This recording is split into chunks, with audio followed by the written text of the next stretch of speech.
180 pages.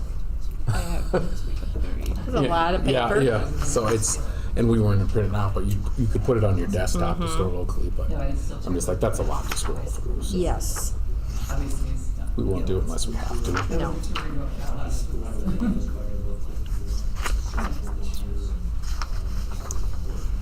I'm guessing Mr. Hertz will log in, and then you can read it off his, and you can go after that's done. Unless you really want to sit around for the whole meeting, you may. But Elected and something like that. Right. Good, how are you? But anything sounds good. Yeah. But like I said, I mean, they sounded really good. Yeah, it sounds good. Jan said she won't be here. She emailed me. She'll get it from later or questions. So. Just heard your voice in the Oh. better grab it. Well, thank you. I was just gonna head up there, so I'll just I'll bring it up in a second, Okay. because now it's being, I changed batteries, so now it's being ornery. I gotta get it reset. I forgot about that stuff.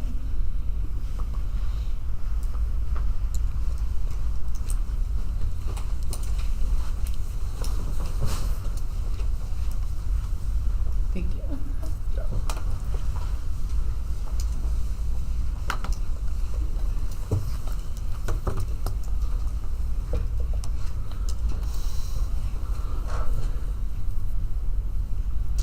I told the others, Jennifer and Kendra are gone for track tonight. Greg will be here, but he said he'd be a few minutes late. But we have it's not 5:30, but we do have a quorum, so we could start at 5:30. We'll be fine.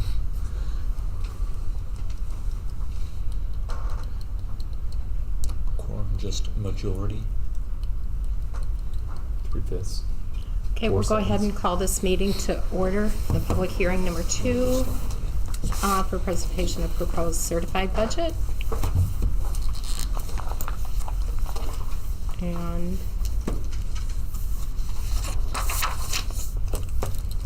Mr. DiZio, do you want to go ahead and talk about that? Yeah, as we get going, I'm assuming no one's here to speak or fill out paperwork for budget number 2.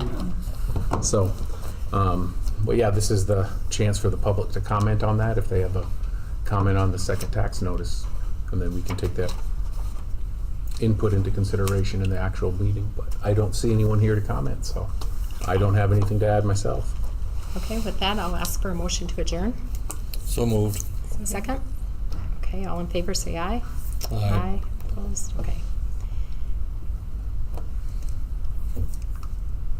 Then we will go ahead and call our next meeting to order.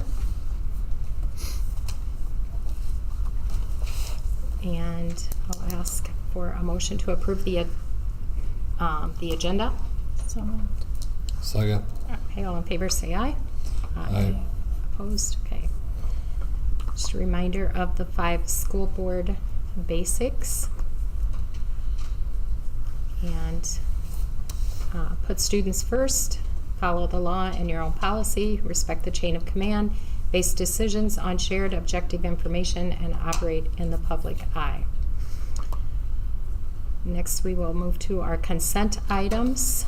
Did she put in your file some additional bills? Yes, there are some additional bills that Yes, she okay, got 'em. laid there for everybody.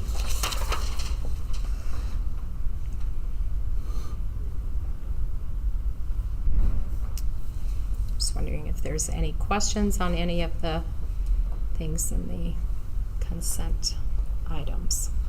And then I'll address more later, but one item that's in the consent agenda that's a little different is we don't have every month is approval of transfers. I'm just noting, so Renee Hager would be transferred from the middle school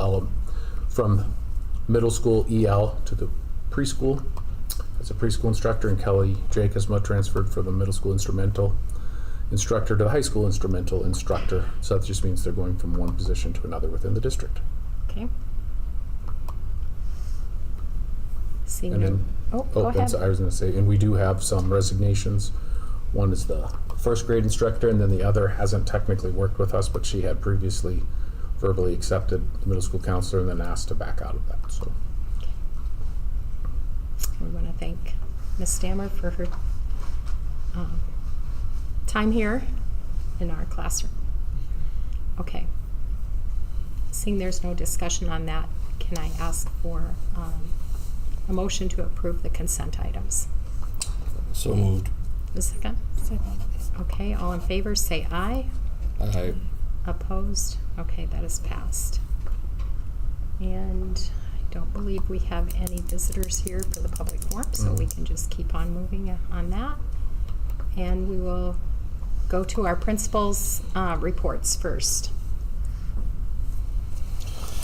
Is it me first? Yes. Sorry. Just some notes here, kind of wrapping up our Iowa assessments, Iowa statewide assessments of student progress, our ISASP. Teachers feel that the kids were very well prepared, gave good effort. It's good to see. Hope to have everything completely wrapped up there by the end of this week. We also gave our English language proficiency assessments in March, and we hope to get those results here back in the next month or so, and trying to best decide on services we can provide to those students. So continue to have, or have begun and are having lots of conversations about successful transitions for special education students, for students transitioning from 4th grade to 5th grade, and just a lot of those different transitional meetings. And then our PD time has been continued to be focused on our mentoring, our teachers' individual teacher professional development plans and their goals, and giving them time to try and meet those, and then discuss and evaluate our curriculum through our curricular teams. So, and then our staff attendance. Straightforward, this one. Okay. Thank you, Mr. DeZale. Go ahead, Mr. Hertz. Awesome. Just put in there some general information. Just wrapped up building the master, which kind of allows Kent and I to start collaborating on the middle school schedule. Just had to get some things set in stone. Want to thank Jillian and Twyla for their help with that. They both put in quite a bit of time to assist with that, so grateful for them.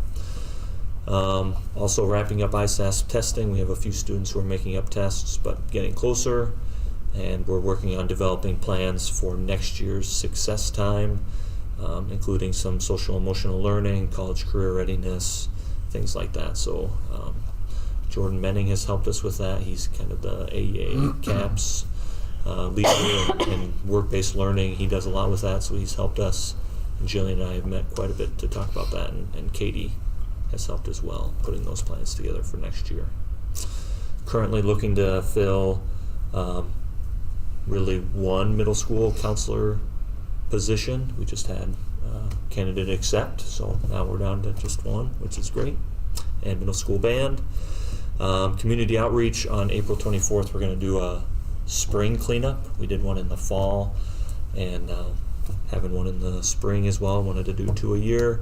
Sibley Housing Development Corp and the Osceola County Ministerial Association are partnering with the school on that. So just trying to get more adults involved, and Stan okayed for us to use some of that PD time if staff want to volunteer to help with that. Just knowing that there'll be lots of kids, good to have some staff around to help. So one piece I put on here for eligibility. This year, working with Mrs. Elser, we've kind of brainstormed a lot of different ideas to try to still have the accountability of maintaining passing grades to participate.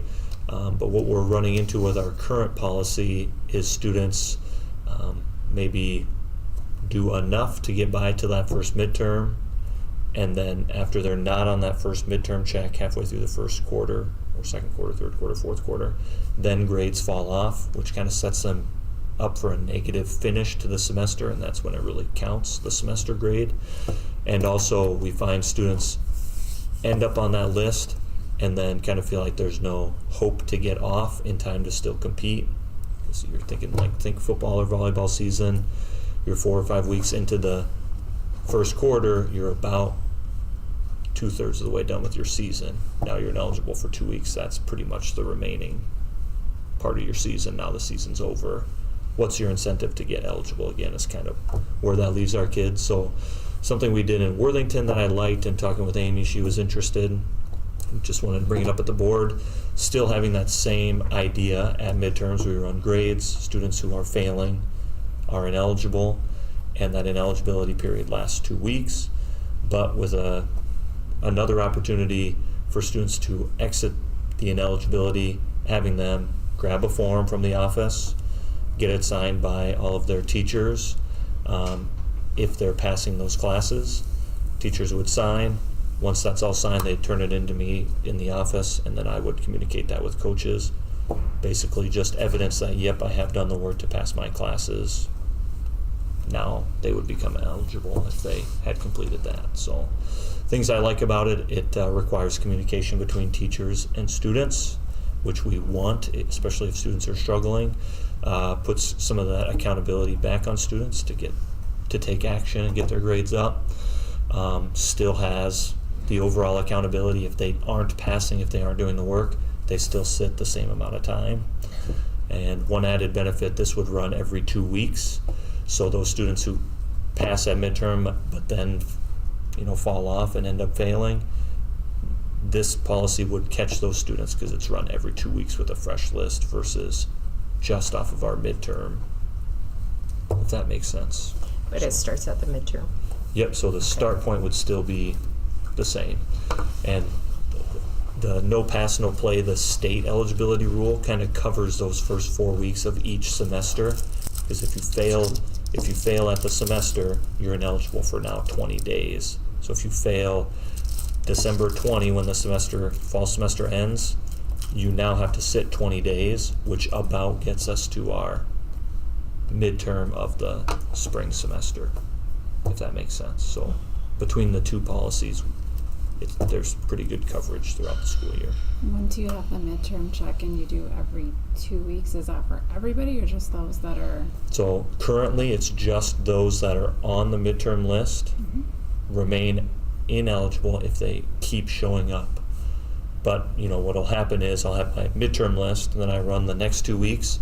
Some names will have dropped off, but more names will be added. Well, those kids who just now showed up on the list, there's no accountability for them because they aren't on the midterm.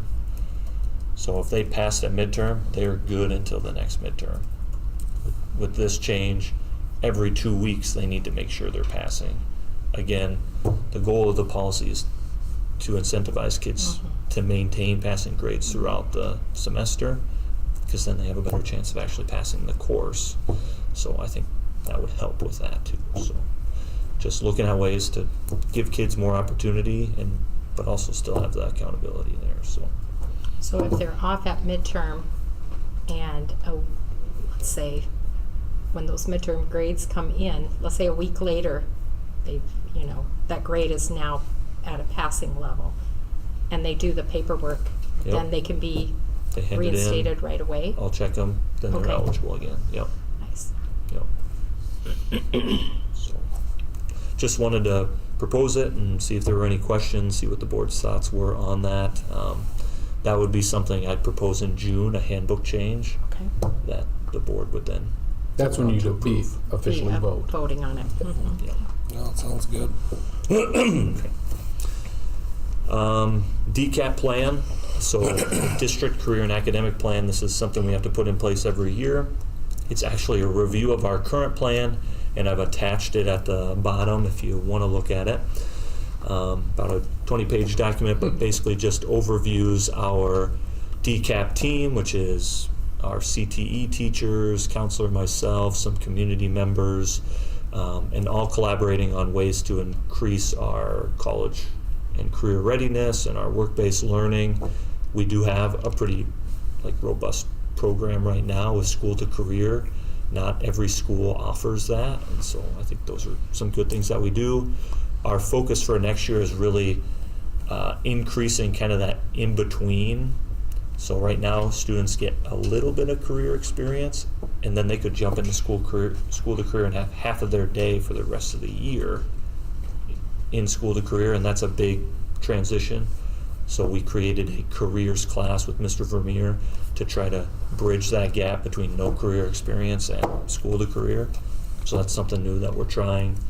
But just want to continue to give students opportunities to do real life experience learning on the job. So, and then staff attendance is there at the bottom. Looks like some exciting things coming along. It's good. Yeah, I hope so. Okay, yeah. Anybody, any discussion or, okay.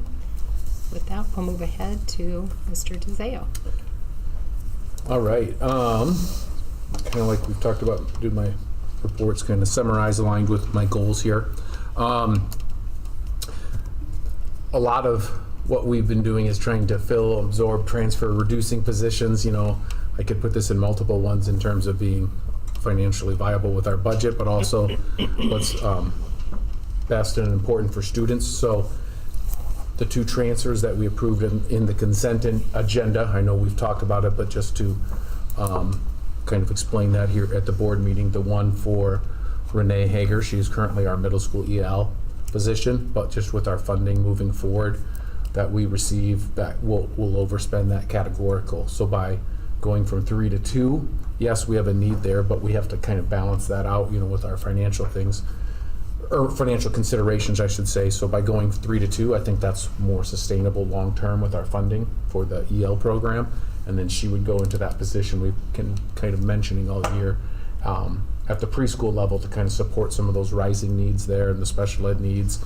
And between the teachers there, they'll work on their assignments, but she'll be in that preschool position there and talking that through.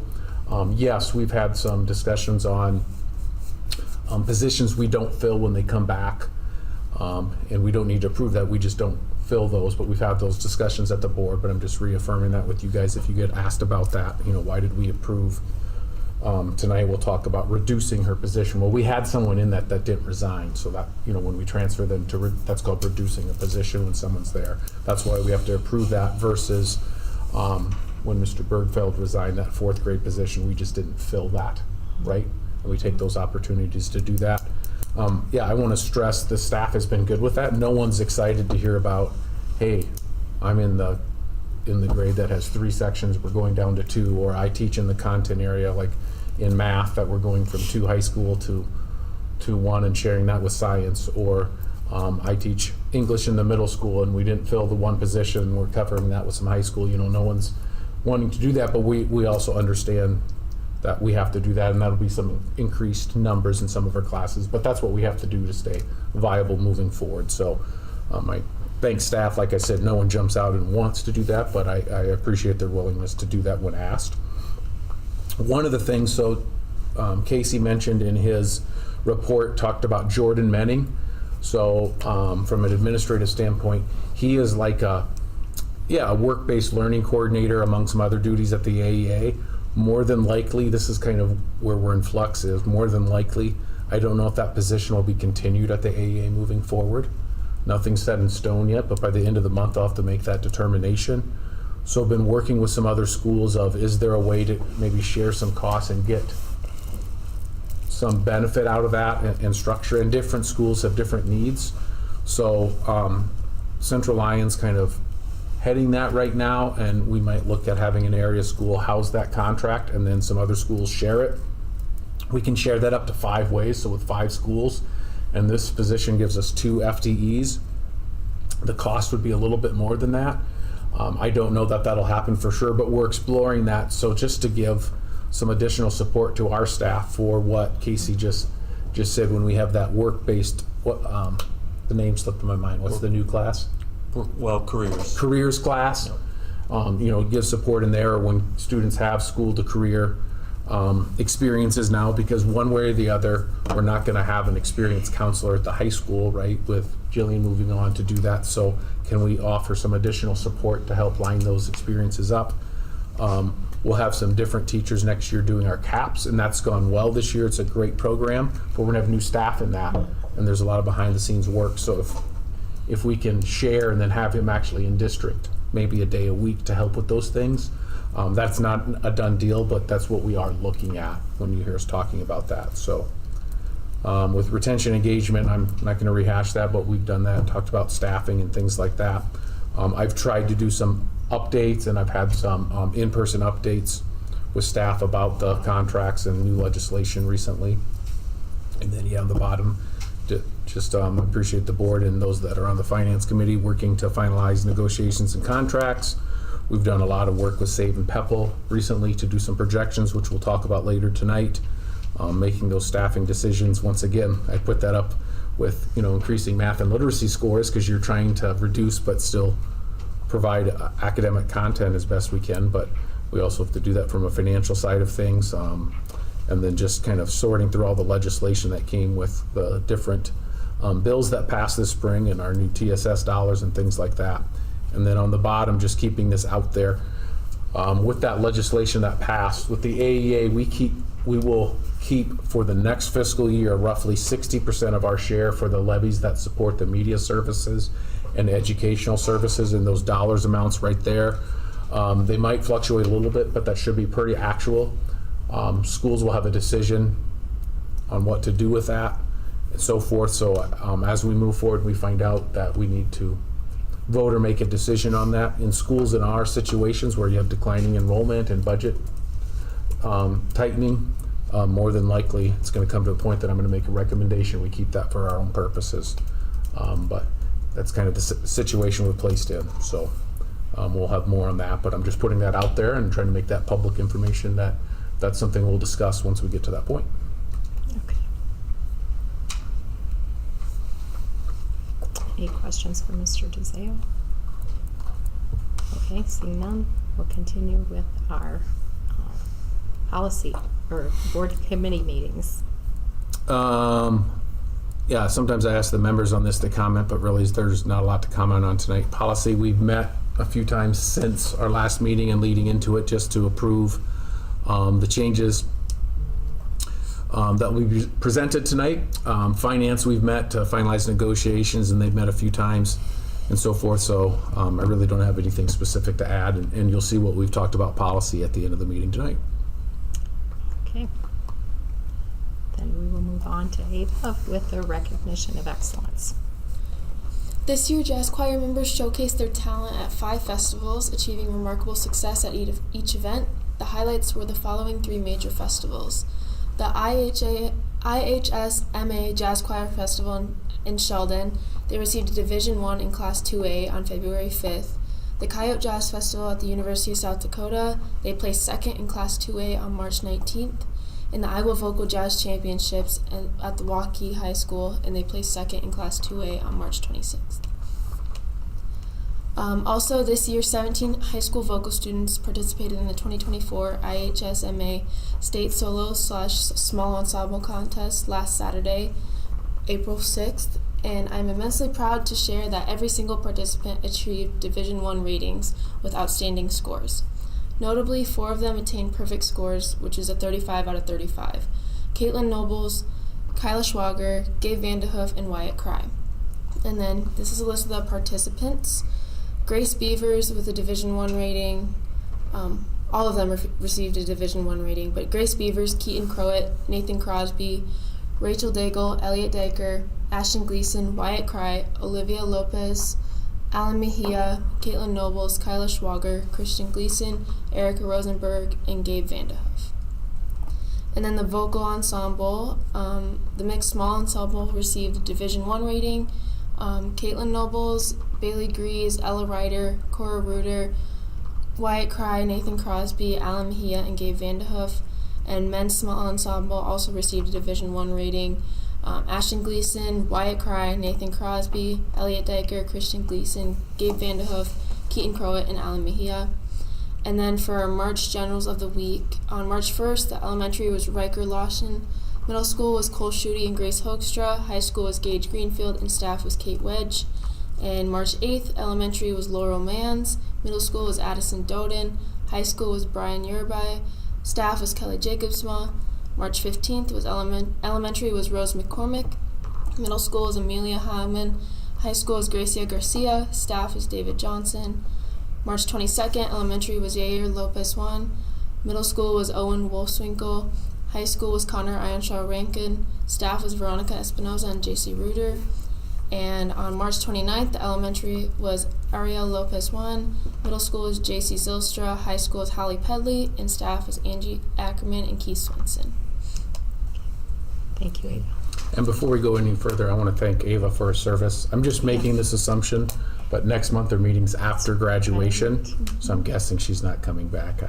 I don't know that I would, so I'm just wanted to thank Ava before she goes, as this will be her last meeting. So, Thank you, Ava. thanks, Ava. Thank you.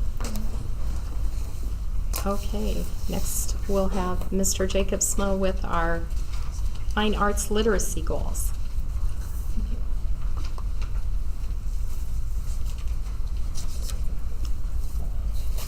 Few extras here too. Good evening, thank you for having me. I'm representing the Fine Arts PE department, and I have a multifaceted presentation that should take a little less than an hour, I hope.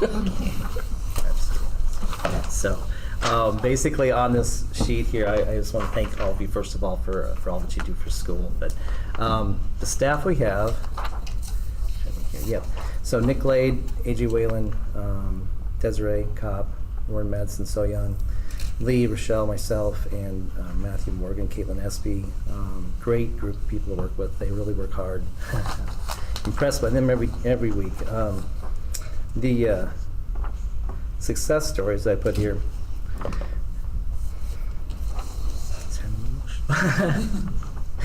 We have had a great year. It's been a tough year, but it's been a great year.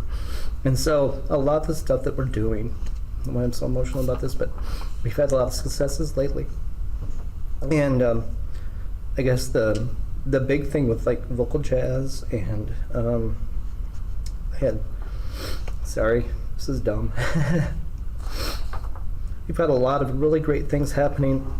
I think sometimes that gets overweighed sometimes by some negative comments and stuff that have been out there. And I think that we have great staff, great administrations, great school board.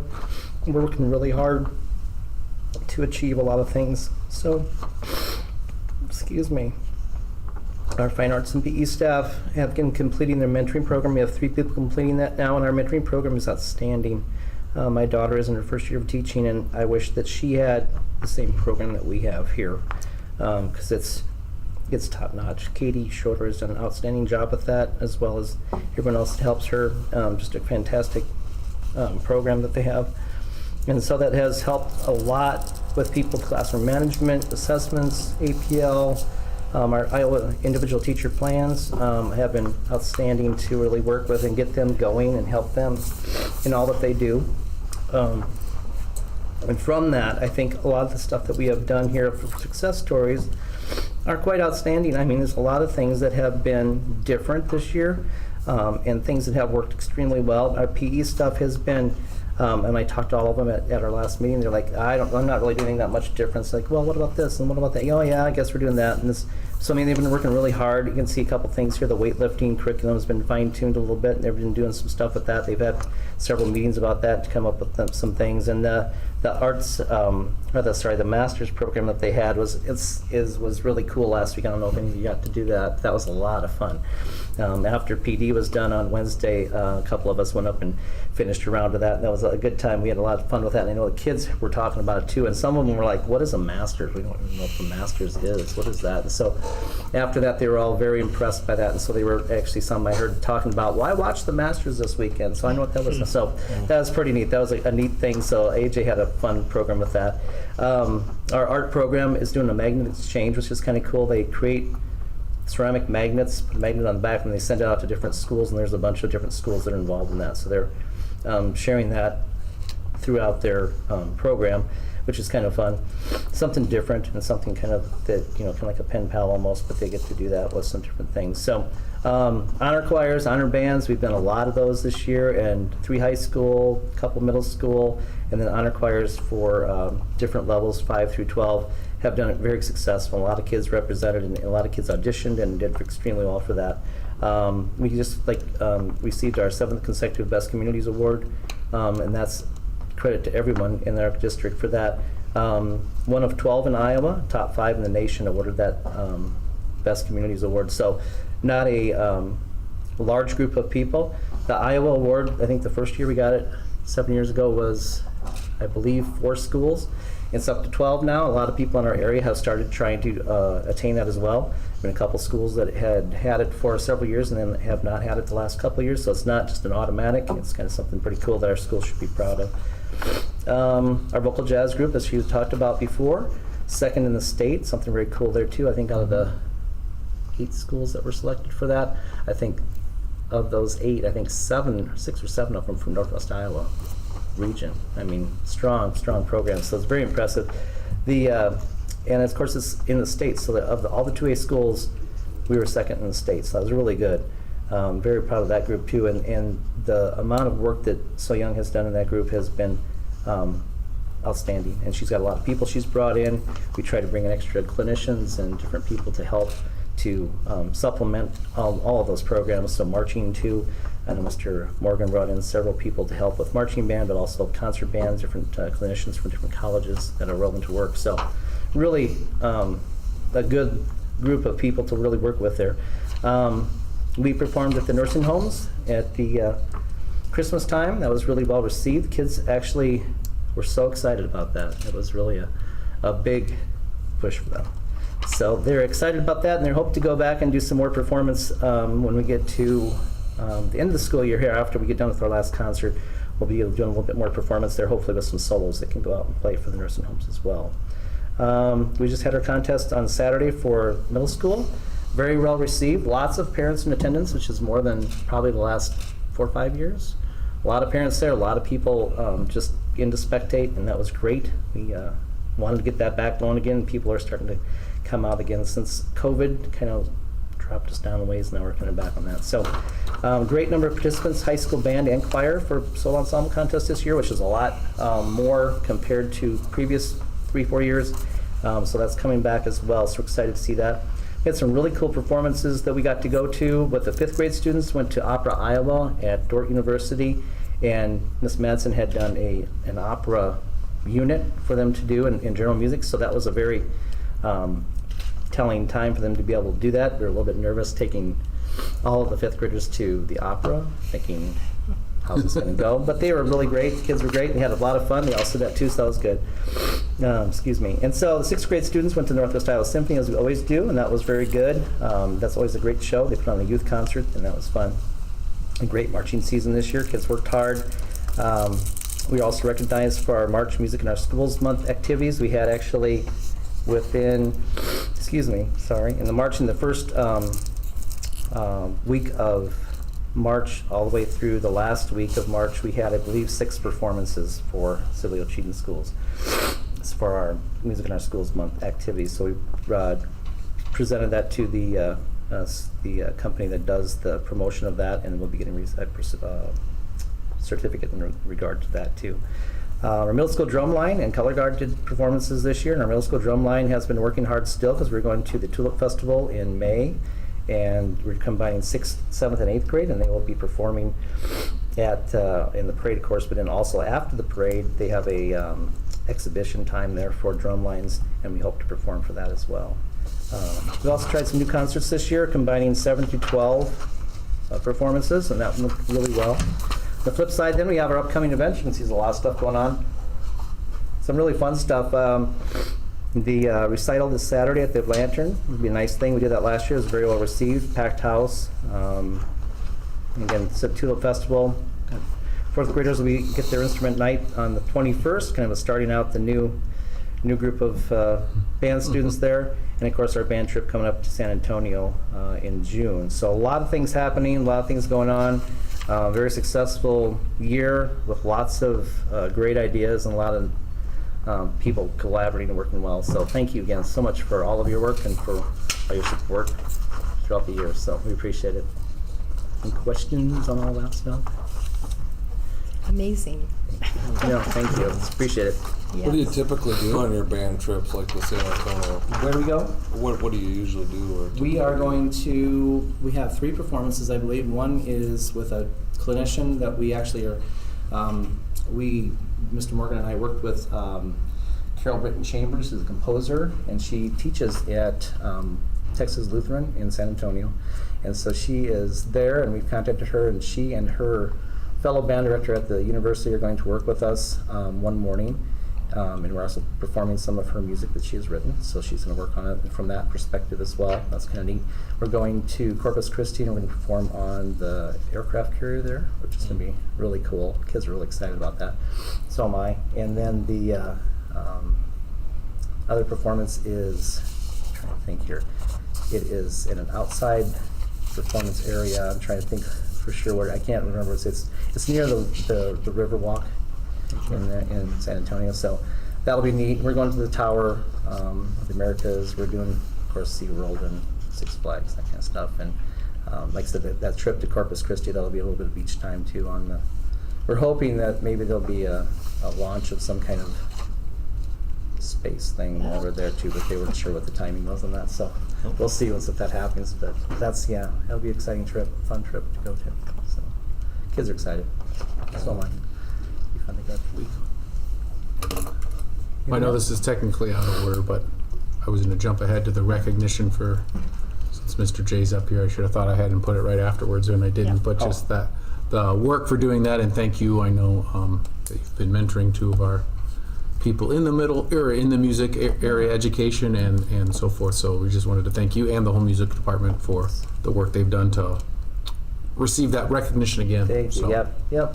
7th year, so it's pretty cool. 2018 we started doing that, and it's a streamline. Since I've been doing it for 7 years, it's a little bit easier now. But it's a lot of paperwork. And I will add, it might be streamlined, but I think you said it's not a shoe-in to get in. No, it's not. Because when we got it last spring, we were at the superintendent's meeting, and a couple of them commented, Right. "What do you guys do to get in?" Because we haven't got in every year. Yeah, and a couple that didn't get in this year too. A couple of people called me and said, "Man, we didn't get in this year. What happened?" And we're just like, Yeah. We'll just keep plugging away, and hopefully we can continue to do that as well. I think it's a nice recognition for the community. It's not just a music award per se, but it's a community award. So that means a lot. Okay, All right. very good. Thank you, Kelly. Thank you. Thank you. Okay, our 2-minute board policy and finance moment. So I didn't attach this on purpose, but kind of following up with our training from last month, is there board policy to address what we learned about last month in regard to evaluations? Yes. There is. There are, yeah. I had it memorized, now I can't pull the number, but with the employees, there's a policy that it talks about ultimately what the teachers are evaluated on, and ultimately it's under my authority to make sure that they get evaluated by the administrators, which would be Kent and Casey's role, the principal's role. Then in the administrative policy section, there's one that talks about the administrators being evaluated, the standards, and that they're evaluated by the superintendent at least annually. And it talks about that. And then when you go to the policy for the superintendent, it specifically talks about, I think it uses the word at least annually again, and it says evaluated by the board. Yeah, the school board. And as I was reading through that, I probably should have read that before we did my evaluation last month. Not that we did anything wrong, but I was amazed the way we did that. It talked about the opportunity for each member to individually evaluate and bring it back into closed session. And so it was very similar to the process that we used last month. And so I appreciate you guys being willing to change a few things up, and then IASB with their support. So it all lined up with that. So thank you for doing that. I was going to give you just an update on House File 2612, which is, there's other things in it, but more commonly known as the teacher minimum pay bill. It's really an educational omnibus bill with a lot of things in it. It's set from that. We got our 2.5% for SSA and the changes to the AA system and the funding that we've already talked about. But the specific part for teacher pay, so just that you're aware, because this happened right around the time when we were doing negotiations that it came through, so that it impacted it. I don't know that if we would have waited or went a month earlier, it would have changed anything, because we would have had to still abide by that law, and I don't know that afterwards we would have done a lot different anyway. So what the House File does, the simplest way to explain it is the minimum teacher pay for this next fiscal year, the next school year, which would be the 24-25 or FY25, is $47,500. So that's the minimum pay. So if teachers, more than likely younger teachers, less experienced teachers weren't to that point, they had to be brought up to that point for next year. And then any new teachers, that's where they start at. We've worded it that they get to there or 3%, which is ever greater. So like if a 3% raise, if they were below that mark and a 3% raise brought them above it, we would go with that. If they had a 3% raise and it didn't bring them to that mark, then the legislation brings them up to that mark. Does that make sense? And then this is something we've learned afterwards too, that, and you find these things as you go, but it talks about 12 years experience. How we first read that meant in your 12th year, the way it was worded, but it actually means experience. They defined it as being completed in your 13th year. So those teachers that are in their 13th year or more, the minimum they have to be at is 60,000 for this upcoming year. And likewise, if 3% would have been brought them above that, or they're above that already, that's what they would have received. If it doesn't bring them to that mark, then the legislation brings them up to the 60. The impact long-term is not this next year, but the year after, part of the same legislation, those minimums jump to 50. So all, the minimum for all staff, whether it's beginning or a newer teacher, would be 50,000, and then veteran staff, that jumps up to 62,000. There's supposed to be legislation and funding that follows based on information we entered last fall for anyone that's not at that minimum that we're supposed to get additional funding for. The short version is, it's close, but we have discrepancies, and so Kendra and I were still working through that. But they're supposed to have monies that follows that legislation, but that's the short version. Overall, it's a good thing to increase teacher pay. We support that. I'm happy for our staff. It definitely has weaknesses. What about it doesn't address the staff that fall in between, and so then don't get that big pay bump, right? I mean, it doesn't address staff that have several more years experience than others that are already above the 60. So I'll give you an example. If you had someone that was year 24, I'm picking a number, but several more years than 13, and they're at like 63,000 right now, it doesn't do anything to address that, right? So you have staff that are year 13, boom, get bumped up to 60, the following year 62, and now they're maybe just above that. It doesn't address that. If you have a staff member that is in year 6, 7, 8, 9, and maybe haven't moved over educationally to get their BA 15 or a master's, and so they're already maybe now right at just 49,000 or 50,000, right? It doesn't do anything to address that. So they might be at 49,000 or 50,000 next year, and you're gonna have new staff coming in at 47.5. That creates, they call it compaction, and so we have 2 levels of compaction. And when I say we, I mean statewide, not just us. And with our budget and declining enrollment, we don't have a way to address that right now. Hopefully sometime in the future we will. Some schools are addressing it, and I can tell you how they're primarily addressing it is they either have increasing enrollment or they have a ton of students in their, I shouldn't say ton, many students in their district that go to private schools. And as part of this legislation, you get extra TSS dollars for every kid. This is the first year. You get extra TSS dollars for every kid that goes to a private school, so you have some additional funding. I think we have 15 total kids that live in our district that go to a private school. When you're talking just under $2,000 a piece, and not all of that's for TSS, under $2,000 a piece, that's 30,000 bucks. That's not gonna solve that, and it wouldn't all go to that anyway. But for some schools, that's a significant piece of change. So when you hear they're addressing that through their additional funds, some schools might be able to, others can't. So that's one piece of the legislation that's not equitable for all schools in how to address that. And they'll say use your, the comment is, use your existing funds to supplement that. Well, when we're in declining enrollment, we don't have that. So that is definitely a weakness. That doesn't mean we don't want that pay to come in to pay those that are getting it. We do, but there are inequities in it. At least everyone is going to get something, 3% or more. But it doesn't mean that doesn't create some awkwardness within the schedule. Questions on that? What is their minimum pay today? This school year it was 43,000. 43, and then we didn't have an upper end one to compare that to, I guess. Probably most schools didn't. and so forth. So, it brings that up a fair number, probably more than we would have on our own. And the year after where it's going to be at if you're a staff member. So they've talked about funding, but they haven't talked about getting here or whatever.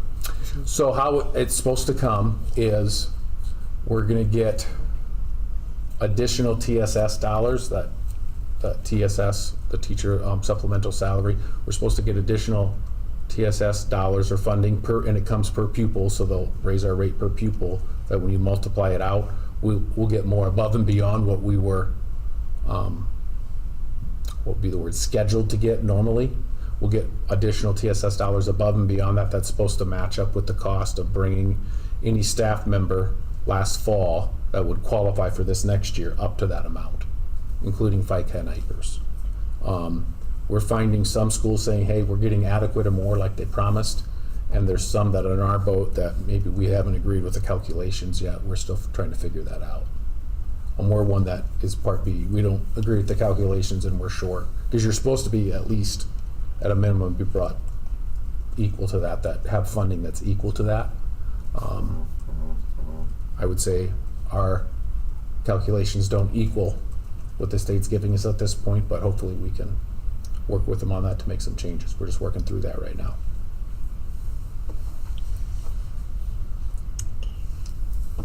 Other questions? Okay, then we'll go on to new business. Consider approval of 2024 graduates. So Mr. Hertz here has prepared the list of our graduates for your approval. Okay. Do I have a motion to approve this list? 49, right? Yep. So moved. Okay, is there a second? Second. Okay, all in favor, say aye. Aye. Opposed? Okay, that is passed. We'll go on to consider the approval of the FY25 certified budget documents. Hearing no comments from the beginning, I was going to make some comments now. So the one thing that you'll notice, this was the budget, the tax notice from our first budget hearing. And if you remember that night, I talked about, we put what we were hoping was an artificially low SSA rate that would impact our budget. So that night when we presented it in March, the rate that night was $11.11. If you look at the notice that we prepared, it's slightly different, but this is the one that gets presented to the county auditor. And so forth, our rate now is $11.01. Why did that drop? Well, 6 of those cents, if you remember, for every 0.5% that SSA went up, our levy or tax rate would go down 6 cents. That's where 6 of it came from. And then the other 4 cents as part of that legislation, there was, it's called Taxpayer Property Relief Fund. There's some additional funding in there to provide some property tax relief and adjustments to the formula. So that brought us about 10 cents down, so to $11.01. And so that's why the change in the rate. That doesn't change the amount in our budget that we're requesting. It's just that with the increased funding per pupil, that SSA rate, and the property tax replacement fund. It's worded something like that. I don't remember the exact name. Those things provide us with some additional sources so that it keeps our rate a little bit lower.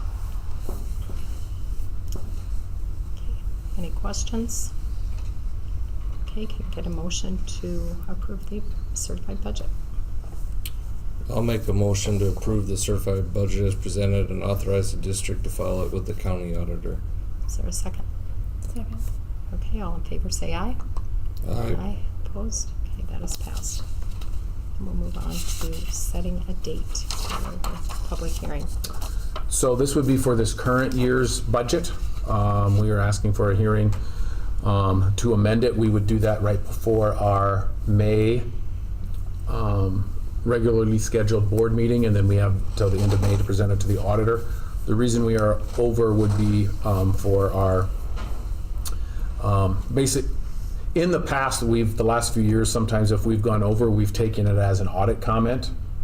We're trying to avoid that, and so the other way to do that is to amend your budget mid-year if you think you're going to go over.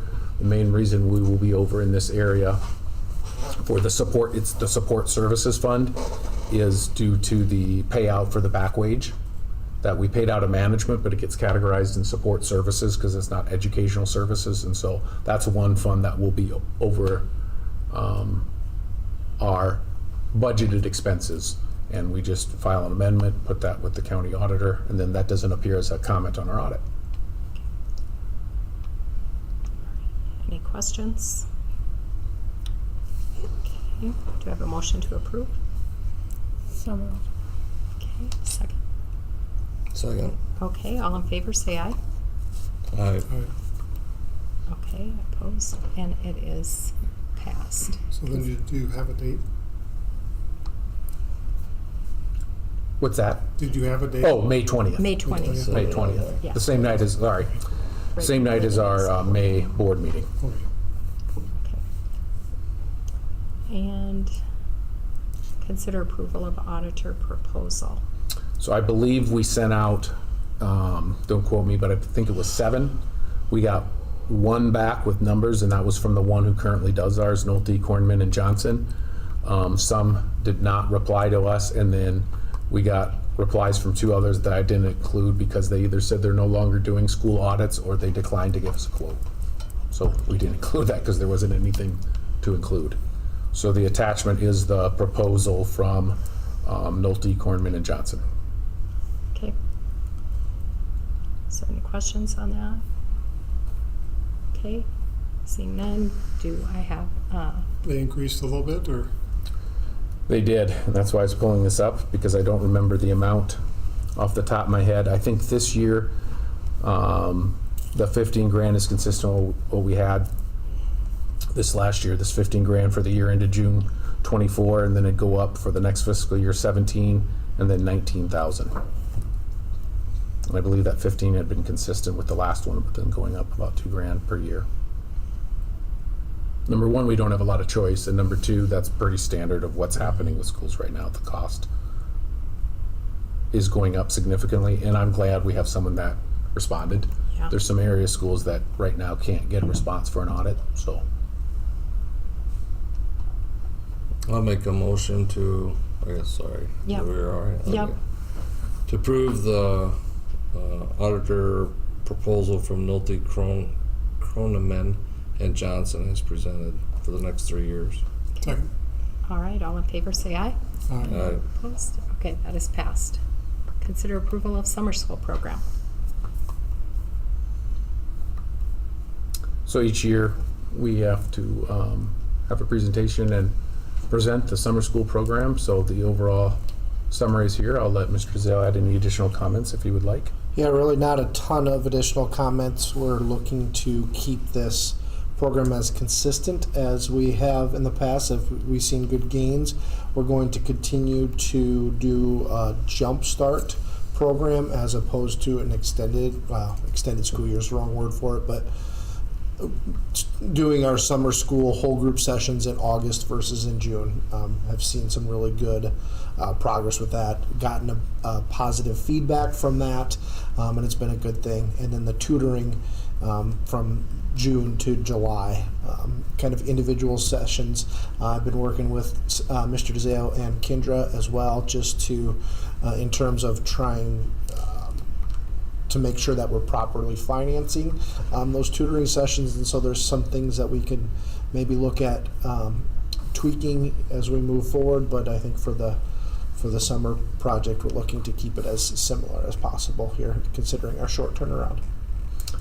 And so, you've probably heard me, or I've mentioned, at least in some of my correspondence to you, that moving forward, we don't have the ESSER funds to pay for tutoring moving forward, and that we'll have to look at doing that differently because I'm viewing this summer as a continuation of this school year, and some students, families, and staff may be talking about that. We're allowing that to continue this summer as it has been, or very similar to what has been done in the past, and then cutting back and figuring out what we have to do for changes for next year. We're in the process of doing that, but that'll take place starting next school year, if that makes sense. Yep.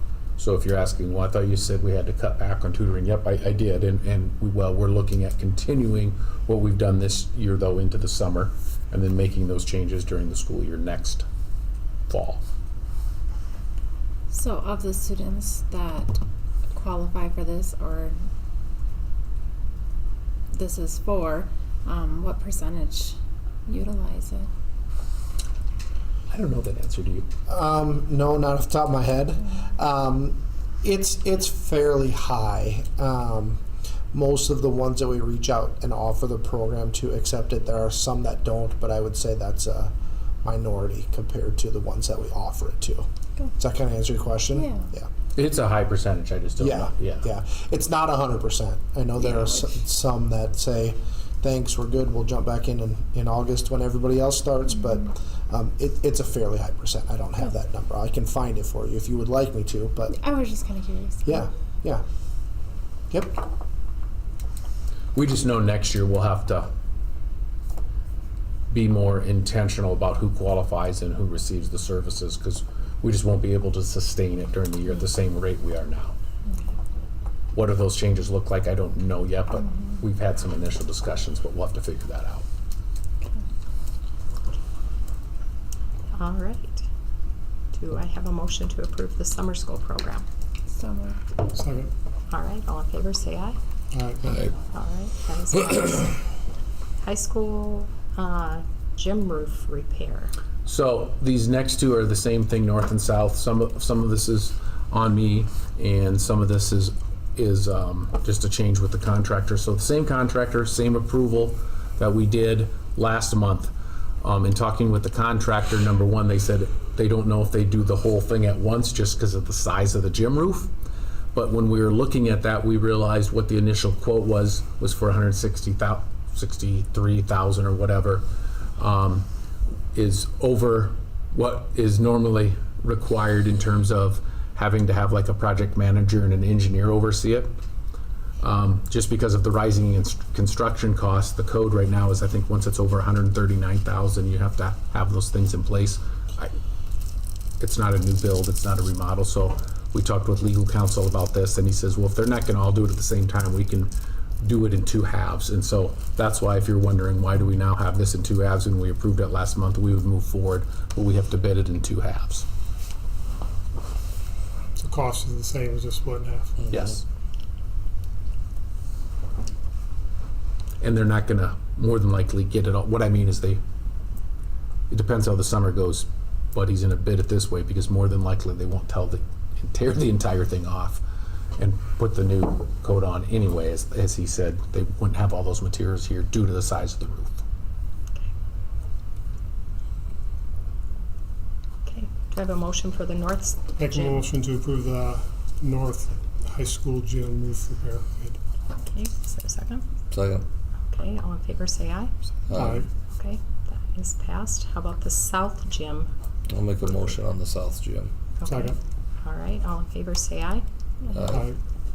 And that is passed. Next, we have to vote on using SiteLogic for facilities project.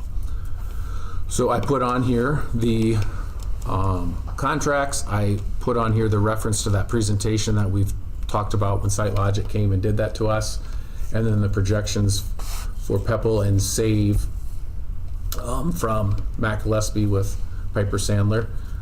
I want to first ask if you guys had a chance or had questions on the financial projections piece, because that was one of the pieces of information you guys wanted to see before I add something else here. But if you had and I updated this morning because they gave us an updated one because the initial one we forgot to address including the bus lease, I think, this first year or two on there, and so that wasn't in there, which it needed to be. It didn't change things a lot, but it did change a few things. So I'll ask questions on that first. Too small. Yeah.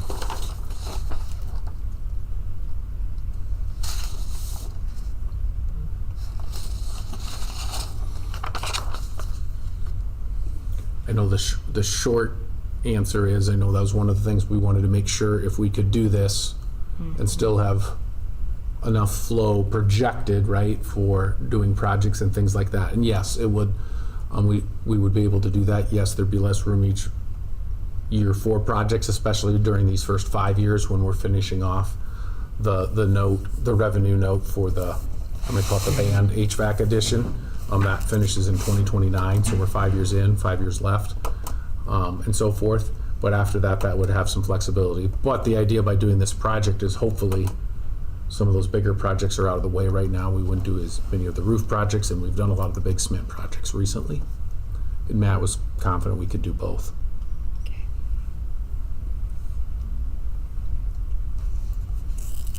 So comments or thoughts there to begin with?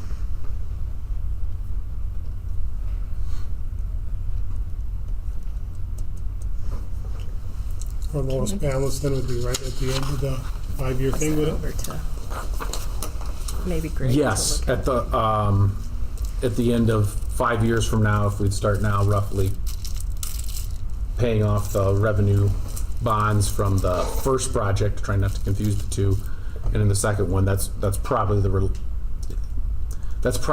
projected low point. A lot of it depends on timing and Sure. keeping up with our computer rotations and assuming we don't have major needs in terms of changes like bus leases, if that stays normal. But, you know, you have an accident, you gotta change the terms during one and replace one, which we've had happen, will increase some costs, but hopefully not. I only took one, there's a printed one.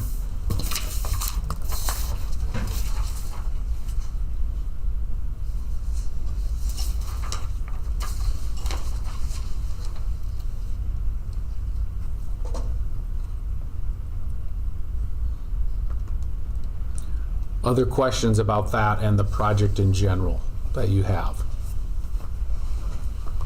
Or concerns or comments or anything? Timeline? Psychological was fine with timeline so far. Yep. Yes. So, and they said to clarify, they probably didn't make this clarified enough. If we would move forward this summer, we'd have to have a budget hearing for, even though it's revenue bonds, we'd still have to do that because if someone would oppose it, it would have to be a ballot measure to overrule that. More than likely, no one will, and it doesn't need to go, but people could oppose that if they didn't like the use of that. So we would do that, and then they would use the next year to line up the contractors and start that process in the spring of next year in terms of the work on the buildings and with the HVAC. The HVAC system would probably take 2 years. Next summer, they would first do I think they called it a ground impact study and test, figuring out like the density of the dirt and where it'd be best to run the stuff and doing some of the setup work. And probably when you're starting in the spring would not have that completed by the start of the following school year, but then that should be done hopefully and finished up by the following summer. That's just the time frame with the HVAC system. The other parts of that project in terms of like the secure entrances, the goal would be to have that done if we would move this forward starting a year from now over the summer, so it's in place for the start of that school year. This might be jumping ahead, but you had in our later discussion on the fire alarms, adding it to this. Is that added into these numbers? Or? So the fire alarm, so the project is if we go the smaller one, 4.9 million, and then you'd add the fire alarm at roughly 400,000 on top of that. That's not in this proposal, but it is in Matt's Gillespie's assumptions. He knows to add that in because we originally had that as a cost coming out of our dollars now. So he removed that because we're not going to pay for that separately and put that as part of the projections for the project. Does that make sense? It's not included in their proposal because we haven't approved or added that in yet, but it is part of Matt's Gillespie's assumptions. Okay.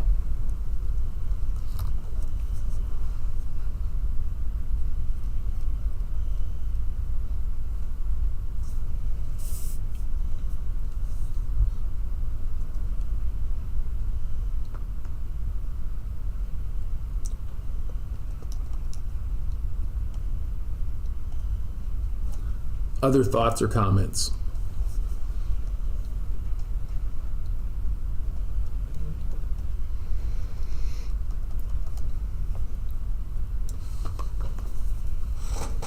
So here's the kicker with this, and some of this is with me. So we had our work session on April 3, right? Right. Then I contacted SiteLogic and Jeff Hersberger after that. I remember it was the Thursday or Friday.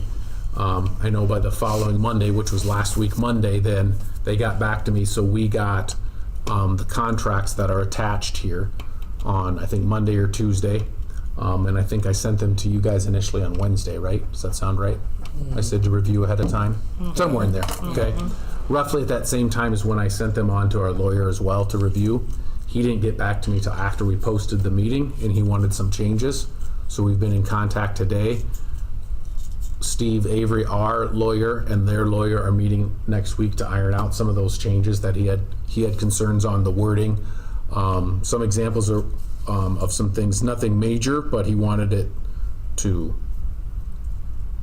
benefit the district. I'll put it that way. I think is that as an example, a couple times it refers to SiteLogic as the construction manager, and it provides that they should not anytime supervise or have direct control over the contractors with respect to the premises, but he wants language in there that anytime if that they notice issues as the site manager, that it's their responsibility to contract or contact us as the district immediately. We wanted to change that language.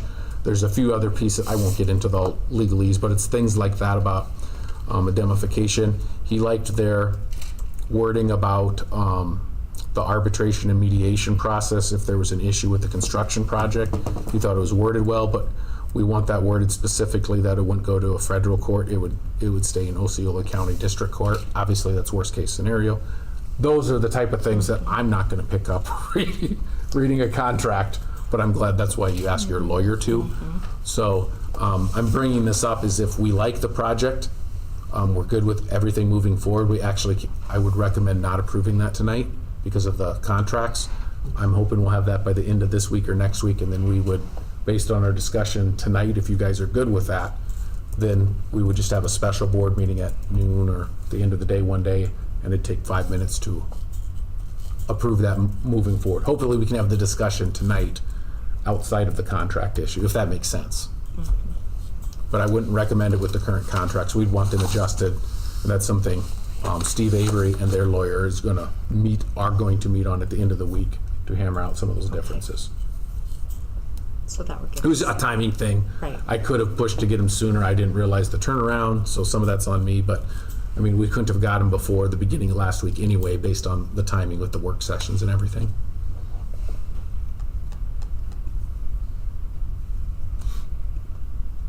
Other questions, comments about the project in general? Thoughts?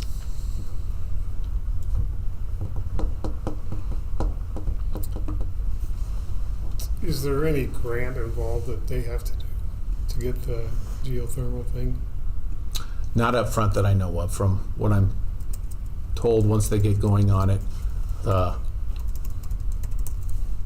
it's a tax write-off or incentive, but that would come after we'd started the project. I don't know how far along we'd have to be in to have that completed. That'd be something we'd work with them on. So I don't know when that would happen.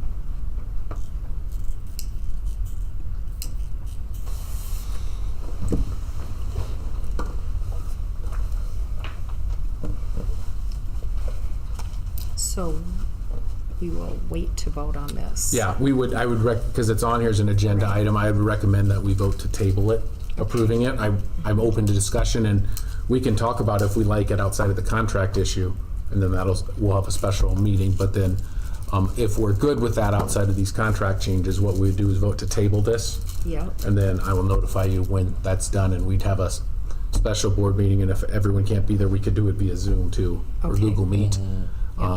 I would do this, and I'd probably throw one other item on that to approve a few contracts for some staff that we're gonna hire that didn't make it on this meeting. Okay. But those would be the only two items, take 5-10 minutes and we'd be done. Yeah, that makes sense to me. Yeah.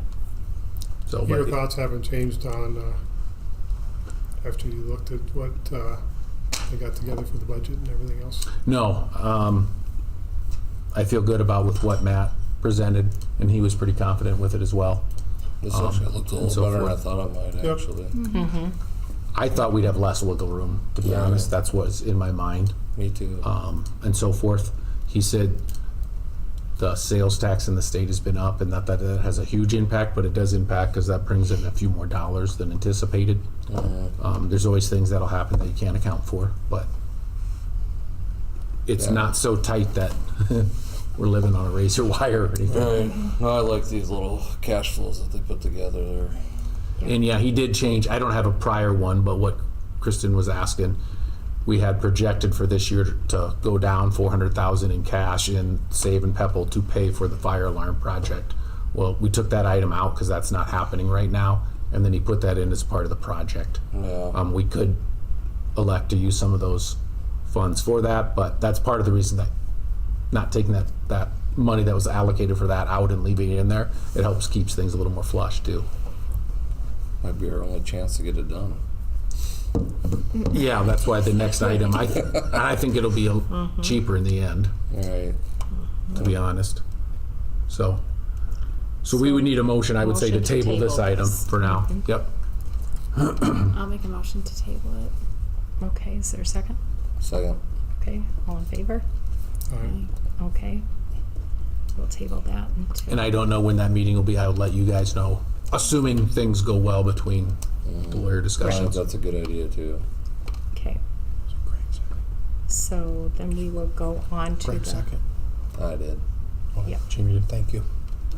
Okay, consider adding the fire alarm system to the site. And so talking through, we can vote to do this, and then obviously it would be pending approval of the, that the contracts go through and approval of the project, the site, with SiteLogic. If that wouldn't happen, then that would make this null and void, and we'd work to do this on our own anyway. But Right. we can do this as a motion tonight, pending that this gets approved later on. All right. I'll make a motion to approve the high school, middle school fire alarm, pending approval of the SiteLogic Yep. facilities project later on. Second. Second, okay, all in favor, say aye. Aye. And that is passed. Consider reducing middle school EL position. And like I said earlier in my report, we won't be able to sustain the 3 FTE EL positions based on our annual EL funding. The categorical funding or the specific EL funding won't support that, but 2 is more realistic. Yes, we have a lot of kids in the program, and so far I know that, but I think from a financial standpoint, we have to do this. So we're recommending reducing that middle school EL position, and we go down from 3 to 2 instructors for next year. That's the position Renee Hager's in, and then we have her transferred to a preschool position. Yeah. So no one's losing their job over this. Yeah. Is there a motion to? Make a motion to reduce middle school EL position. Okay, is there a second? Second. All in favor, say aye. Aye. Okay, that is passed. Consider approval of new contracts. So as you can see, we have one for a football cheer coach, one for junior high baseball, pending their authorization, and then one as a substitute bus driver. Okay, Make a motion to approve the new contracts as stated. okay, is there a second? I'll second. All in favor, say aye. Aye. Opposed? Okay, that is passed. Consider approval to modify yearbook supplemental salary. So I put the top line is currently what it's on our supplemental salary schedule currently, but right now they get that additional amount, the 3% if they're in years 1 through 4, and then I think once they get to 5+, they go to that second column, the 5%. But it's also being paid out right now because it's a class, right? Moving forward, it's going to be more club-based, and so they don't have a class period to work on it, so most of the work would occur outside of school. And so we have other contracts that I based the 6 and the 8% off of, similar to speech and things like that. Any questions on that one?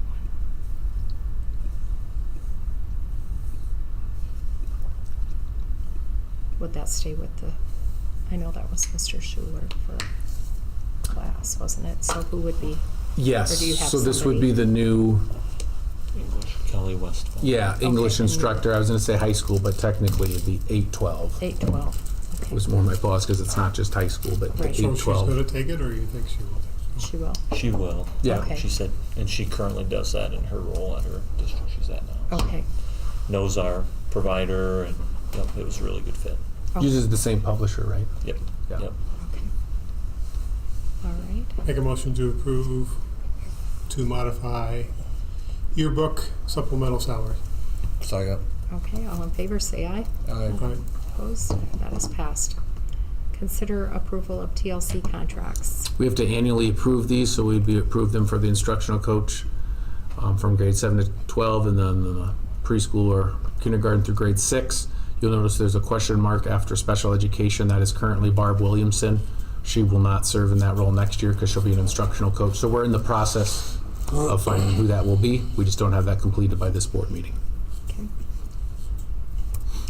All right, any questions on that?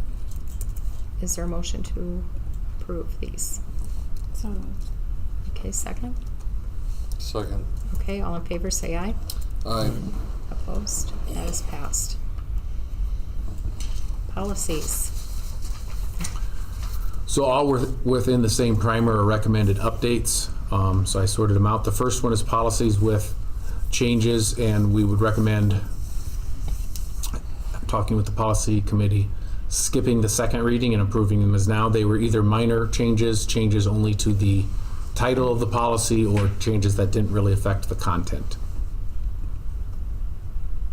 And you have to read if you're going to do that in the recommendation, you have to read the motion as read in the quotes.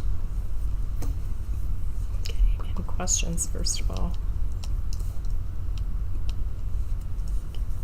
Okay, Jennifer and I reviewed them, and they pretty much like Stan said.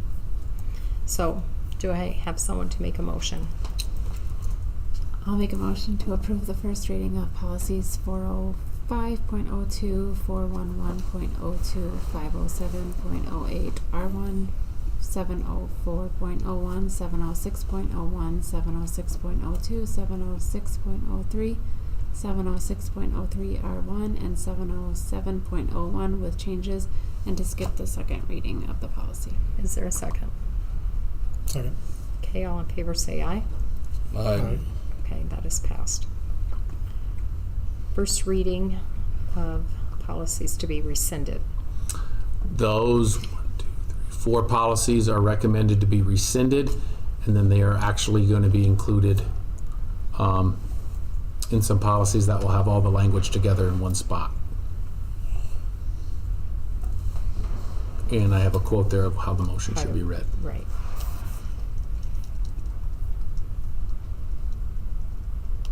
If there's no questions, I'll ask for a motion. I'll make a motion to approve the first reading of rescinding policies 504.05, 504.05 R1, 707.02, and 707.03, and skip the second reading of rescinding the policies. Is there a second? Second. Okay, all in favor say aye. Aye. Opposed? Okay, that is passed. And first reading. And for this last one, these 3 policies have a little bit more substantive change. Nothing real or shattering, but we would do the first reading and then we would approve the second reading in May. Some of the changes are incorporating some of the content from the rescinded ones and then adding pieces that might have been missed because of prior legislation. I may make a motion to approve the first reading of policies 704.06, 704.06 R1, and 707.04. Is there a second? Second. All in favor say aye. Aye. Opposed? That is passed. Okay, next meetings. May 20, and that's the night we'll do the hearing for the audit adjustment for FY '24. May 20. June 17, and as of right now, looks like it'll work. I know we had to change that last year. And July 15, we'll keep that one to be determined. That might have to be moved to the 22nd. We'll see. I know the 15th is the week of the Osceola County Fair Oh, and so forth, and we might have some people gone. But we'll talk more once we get to May, specifically on the July one. And the upcoming one, when we get this, Yes, and I don't know what that But we date don't will be. know I'll that send that out. okay. And we'll publish that once I know that date. Okay, talking points for tonight. I think one thing, the music programs and PE programs, the fine arts and physical education, it was a very nice presentation by Yes. Mr. Jacobsman. They got a lot going on there. Mm-hmm. They provide a lot of good opportunities for our students. Yeah, they really do, Yeah. and some great achievements.